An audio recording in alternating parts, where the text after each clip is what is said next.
Si le preguntaras a un soldado de la Wehrmacht durante la Segunda Guerra Mundial cuál era su característica más importante, seguramente no hubiera dudado en responder el honor. Las tropas alemanas se jactaban de ser feroces, implacables, se comparaban con leones y hasta creían que habían nacido para servir en el campo de batalla. Pero aún más importante para ellos era lo que llamaban los valores de un guerrero. Por supuesto, esto cambiaba al hablar con un infante o con un oficial, pero en general los efectivos de la Wehrmacht sostenían que el desempeño físico no era suficiente para considerarse un buen soldado. De hecho, acuñaron el concepto de fuerza interior o innere Kraft, que explicaba la capacidad de una persona de sobreponerse a las dificultades y continuar avanzando contra el enemigo aunque todo pareciera perdido. Los generales de Adolf Hitler conocían muy bien el valor de la moral en sus propios hombres, así como el efecto de la propaganda en la mente de sus enemigos. Por este motivo fue que insistieron tanto en la contundente estrategia del Blitzkrieg, que permitió a Alemania avanzar por todo el este de Europa en unos pocos meses e hizo que los soldados de Hitler fueran vistos como enormes supersoldados, una fuerza imparable compuesta de músculos y metal.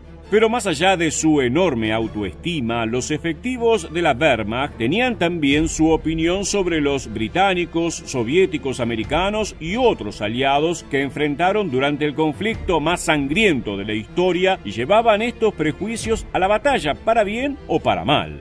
En este nuevo episodio de Historia Militar te contaremos cómo veían los soldados alemanes a sus enemigos, cuáles creían que eran sus virtudes, sus defectos, a quienes respetaban, menospreciaban e incluso temían.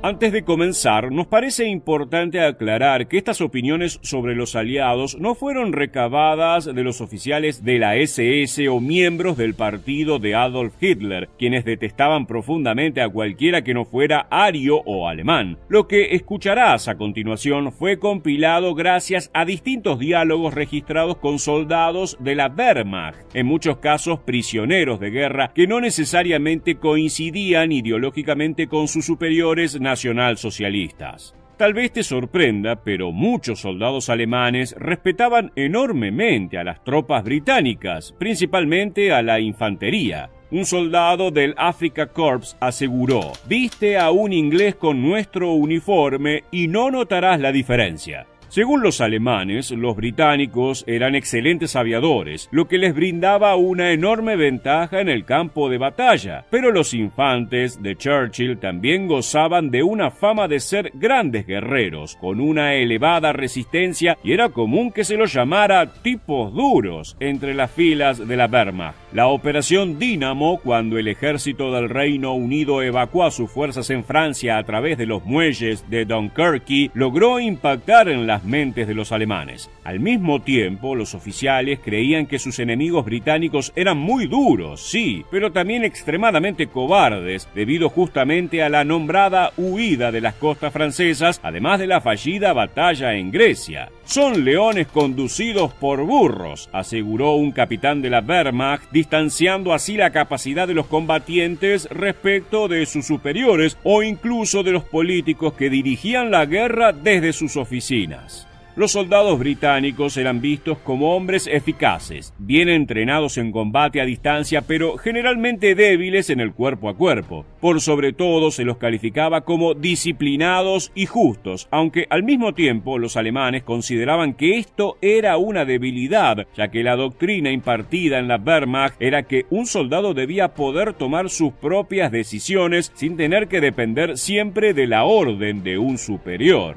Pese a la falta de iniciativa para un alemán de la Segunda Guerra Mundial, no había oponente más digno que un británico, al punto de que existieron quienes desearon que Churchill hubiera aceptado la oferta de paz de Hitler, fantaseando con un ejército conjunto que sería imparable. ¿Crees que en caso de haber sucedido esto, los aliados podrían haber vencido a la unión entre Reino Unido y Alemania? Déjanos tu opinión en los comentarios aquí debajo.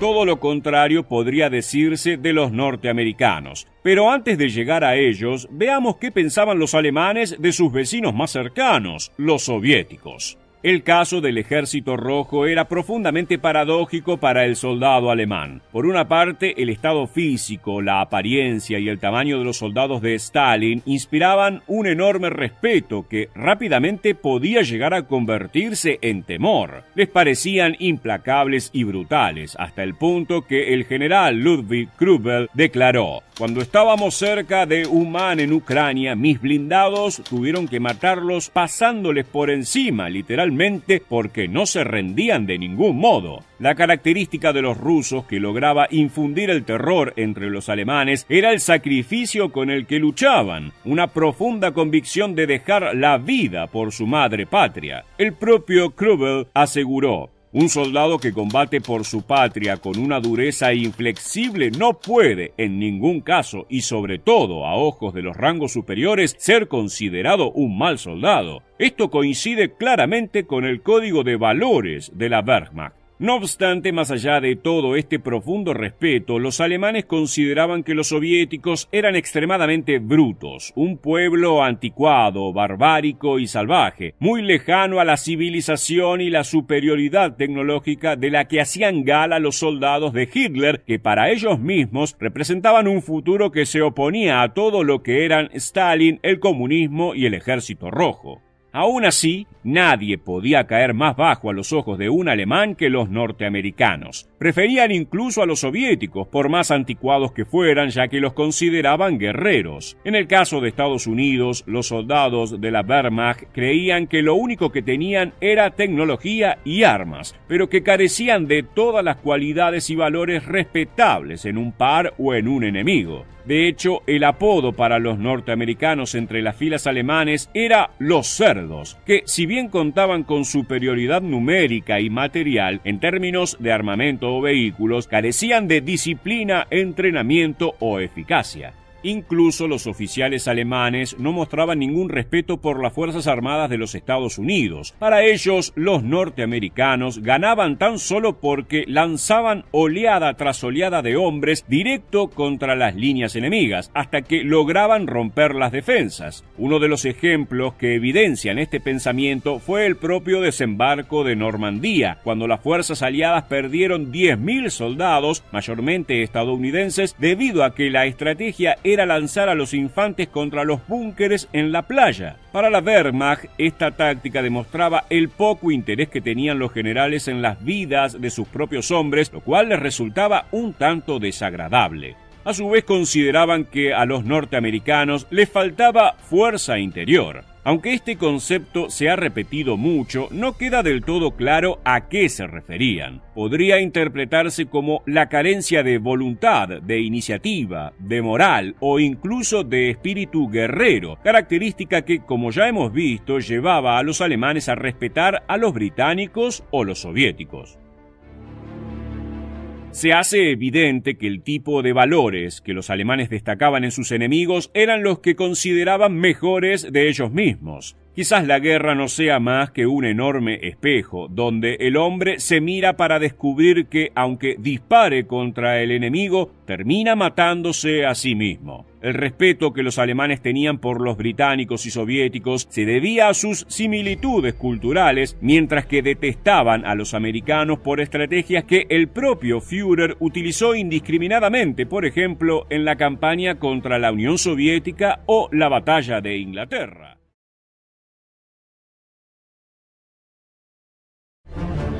Si por algo pueden ser recordados los soldados alemanes que sirvieron en las filas de Adolf Hitler durante la Segunda Guerra Mundial, es por el alto estándar moral que tenían en cuanto a sus propias virtudes.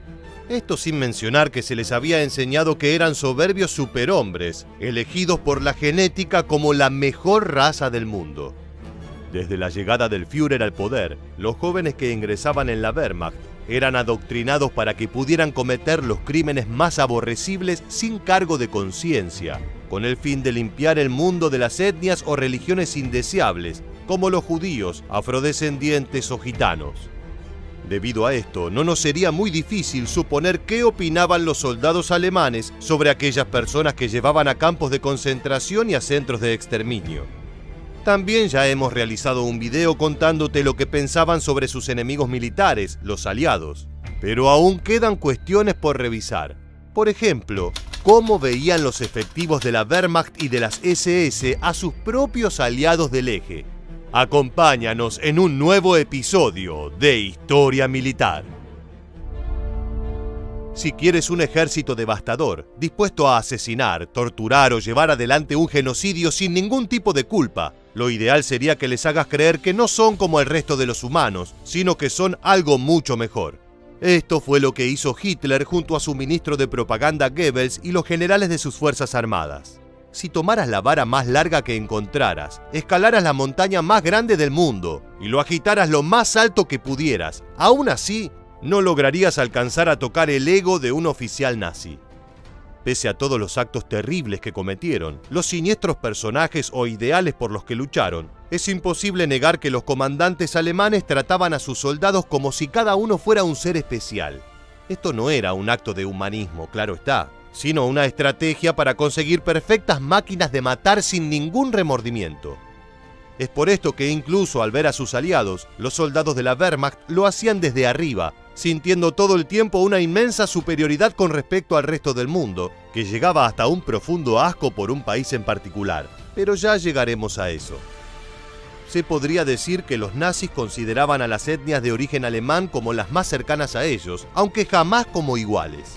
Así, no era raro escuchar entre las filas de la Wehrmacht que sus aliados más capaces provenían de Eslovenia, Rumania o Austria. Normalmente estas fuerzas quedaban un paso por detrás de los alemanes, quienes consideraban que sus primos no eran malos soldados, que luchaban con valor y habían demostrado su lealtad al perder mucha sangre junto a ellos. En el caso de los húngaros, por otra parte, la opinión no era tan positiva. Creían que eran escoria, que representaban tan solo el fantasma del buen ejército que habían logrado ser durante la Primera Guerra Mundial. Según los alemanes, las fuerzas de Hungría huían presas del pánico al ver a los soviéticos en el campo de batalla, y esto les mereció el repudio de los nazis. Los españoles fueron tenidos en buena cuenta por los alemanes, que destacaron la participación de la Legión Azul, también conocida como la Legión Española de Voluntarios, que luchó del lado del eje durante la Segunda Guerra Mundial. Consideraban que eran muy buenos soldados en la práctica, pero que brillaban como un grupo conjunto que era realmente terrible cuando se lo proponía. La historia ha demostrado que los nazis, especialmente los oficiales, tenían ciertas preferencias por las prácticas sádicas y violentas, métodos que compartían con los hombres de Francisco Franco. Aunque poco más de 2000 españoles fueron destacados para combatir junto a las huestes de Hitler, estos lograron volverse una parte relevante en las operaciones y combatieron hasta el final de la guerra con sus aliados. Para dar algo de contexto, recordemos que España no participó activamente en este conflicto, sino que se mantuvo neutral, y el despliegue de la Legión Azul se trató más de un apoyo simbólico de Franco hacia el Führer que de una ayuda estratégica. Antes de continuar con el país más odiado por los alemanes, mencionaremos que si bien jamás lucharon codo a codo con los japoneses, los nazis los tenían en alta estima, ya que los consideraban ante todo metódicos y disciplinados por naturaleza. Estas características eran sumamente relevantes, sobre todo para los oficiales y generales. Pero lo cierto es que jamás sabremos cómo hubieran convivido en el campo de batalla. ¿Tú cómo crees que podría haber sido? Déjanos tu opinión en los comentarios. Finalmente hablaremos del país aliado de Alemania más detestado por los soldados de la Wehrmacht. Tan destacable era el repudio que sentían, no solo tras la guerra, sino durante ella, que frente a los ojos de los nazis, los italianos eran los peores militares de toda Europa y el mundo. Se encontraban por debajo de los húngaros, así como de los norteamericanos, a quienes llamaban cerdos.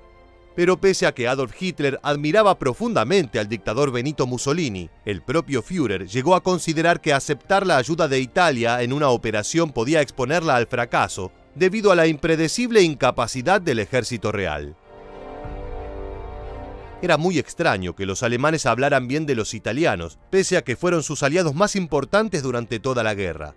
No importa a qué rama le preguntaras, ya sea la Wehrmacht, la Luftwaffe o la Kriegsmarine, cada general respondería que en caso de tener que cooperar con su equivalente de Italia, la operación se volvería un dolor de cabeza. Sin ningún tipo de conocimiento en estrategia militar, mal equipados, portando armamento antiquísimo y sin uniformes para los duros inviernos del este de Europa, los soldados de Mussolini no tenían con qué seguir el ritmo a los nazis. Una muestra de esto fue cuando intentaron ayudar durante la invasión a la Unión Soviética.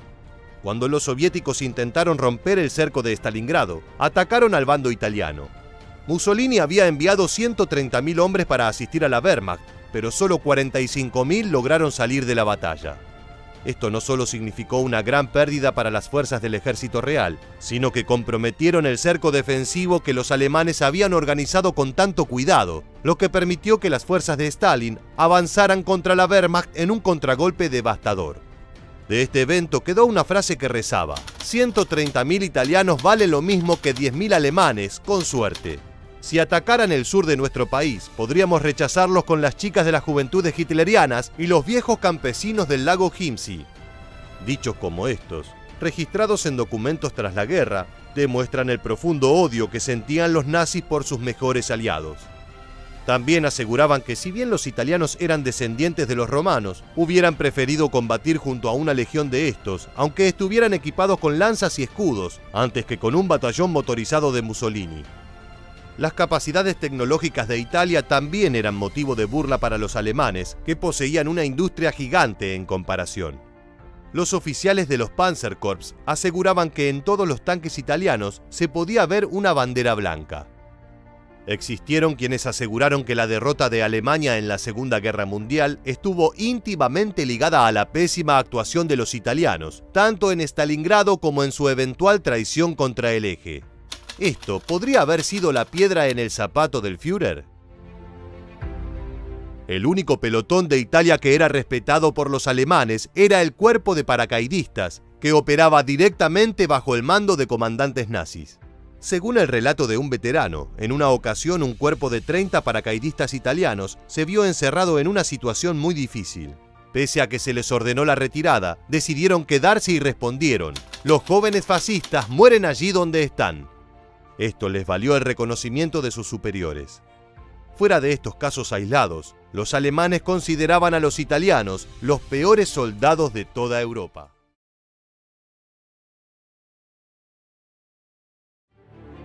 Al momento de recordar su participación en la Segunda Guerra Mundial y la experiencia de luchar junto a soldados estadounidenses, un veterano canadiense hizo este comentario: «Cuando los alemanes nos disparaban, nosotros nos poníamos a cubierto. Cuando nosotros les disparábamos a ellos, los germanos se ponían a cubierto. En cambio, cuando los norteamericanos disparaban, todo el mundo tenía que ponerse a cubierto». A pesar de que eran aliados, las tropas de Estados Unidos tenían fama de ser indisciplinadas y de carecer de las nociones mínimas para abrir fuego sin poner en peligro la vida de todos sus camaradas.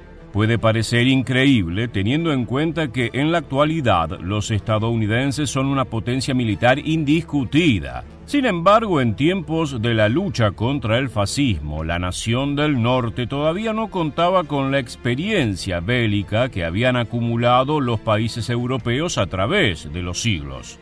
Es por eso que muchos de quienes combatieron a su lado durante aquellos terribles días, como el veterano canadiense, no los recuerdan con afecto. No te muevas de tu pantalla porque en los próximos minutos te contaremos cómo eran vistos los soldados norteamericanos en la Segunda Guerra Mundial. ¿Estás listo? Pues entonces, prepárate para viajar en el tiempo.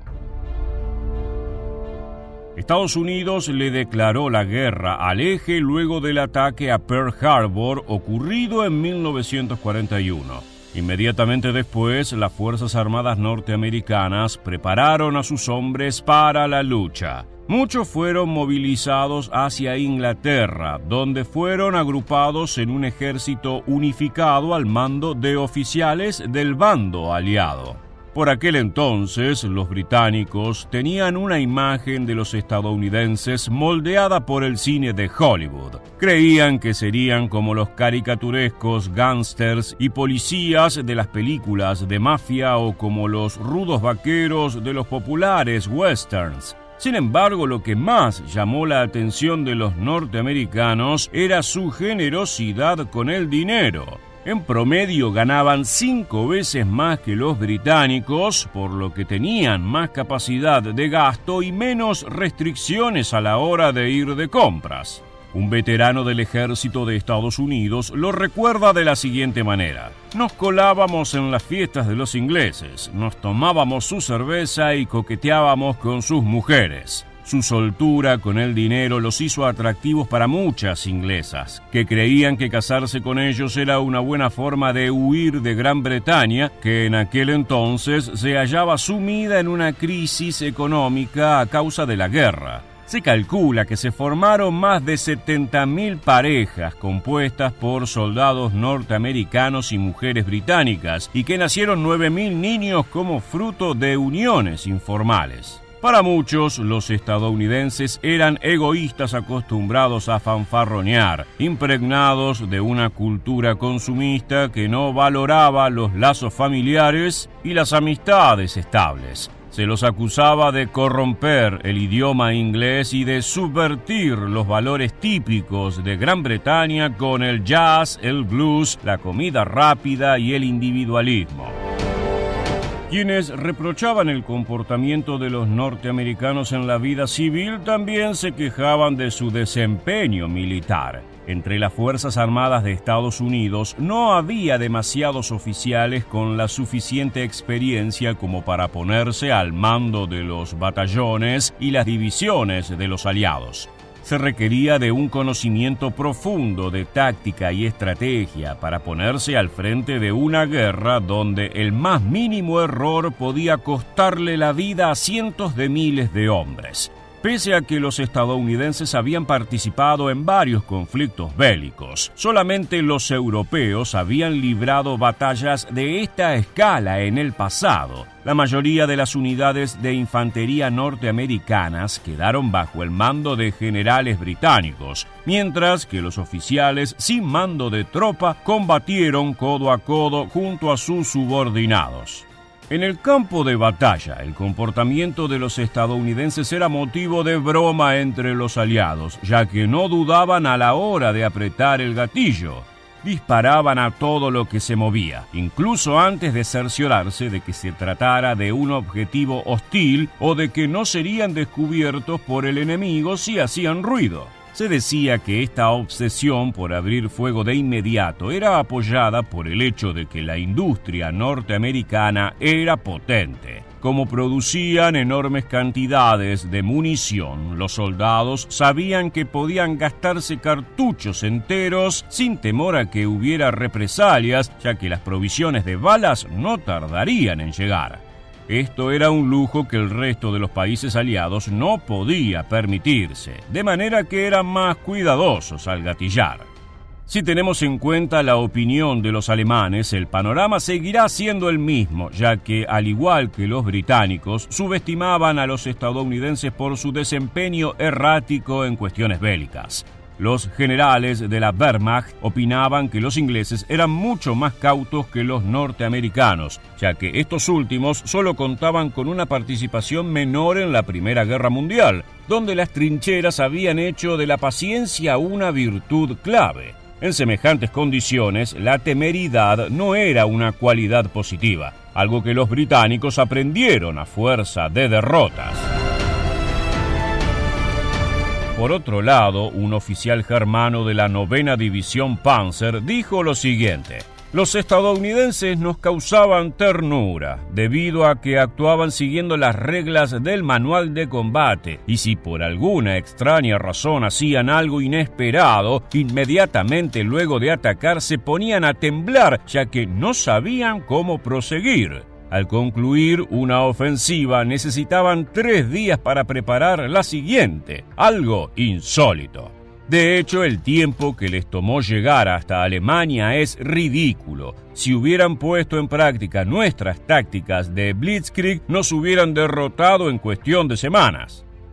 Para los jerarcas del ejército alemán, el principal obstáculo de los norteamericanos eran sus comandantes, que estaban mal preparados y que no eran capaces de innovar con sus estrategias. Se limitaban a hacer lo esperado, con el resultado de que desaprovechaban el enorme potencial de sus hombres, que eran vistos como valientes y corajudos. El único oficial al que respetaban era a George S. Patton, quien era considerado un general competente, que no dudaba en avanzar hacia sus objetivos.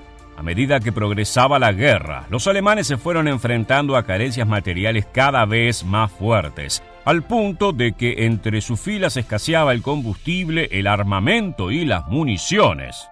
Es por esto que muchos creyeron que si los estadounidenses estuvieron en el bando victorioso fue solamente por la potencia de su economía y la abundancia de recursos. Veamos ahora el fragmento de un informe de inteligencia militar germano que muestra cuál era la opinión más difundida sobre el ejército estadounidense.